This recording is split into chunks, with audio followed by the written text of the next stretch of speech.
Mister Rahul Gandhi తెలంగాణలో ముఖ్యమంత్రి రేవంత్ రెడ్డి ఏం చేస్తున్నాడో మీకు కనిపిస్తుందా అంటూ బీఆర్ఎస్ వర్కింగ్ ప్రెసిడెంట్ కేటీఆర్ ప్రశ్నించారు. బీజేపీ జేబు సంస్థ సిబిఐ అని గతంలో రాహుల్ గాంధీ అన్నారని, కానీ నేడు తెలంగాణలో సీఎం రేవంత్ రెడ్డి కాళేశ్వరం కేసును సిబిఐకి అప్పగిస్తున్నారని ఆశ్చర్యం వ్యక్తం చేశారు. తమపై ఎన్ని కుట్రలు పండినా తాము చట్టపరంగా రాజకీయంగా పోరాడతామని కేటీఆర్ ట్వీట్ చేశారు. న్యాయ వ్యవస్థ ప్రజలపై తమకు నమ్మకం ఉందని కేటీఆర్ పేర్కొన్నారు.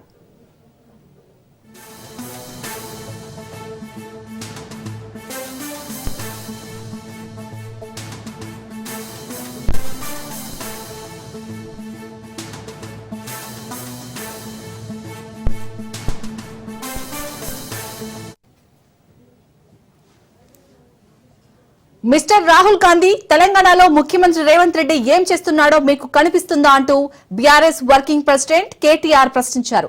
బీజేపీ జేబు సంస్థ సిబిఐ అని గతంలో రాహుల్ గాంధీ అన్నారని, కానీ నేడు తెలంగాణలో సీఎం రేవంత్ రెడ్డి కాళేశ్వరం కేసును సిబిఐకి అప్పగిస్తున్నారని ఆశ్చర్యం వ్యక్తం చేశారు. తమపై ఎన్ని కుట్రలు పండినా తాము చట్టపరంగా రాజకీయంగా పోరాడతామని కేటీఆర్ ట్వీట్ చేశారు. న్యాయ వ్యవస్థ ప్రజలపై తమకు నమ్మకం ఉందని కేటీఆర్ పేర్కొన్నారు.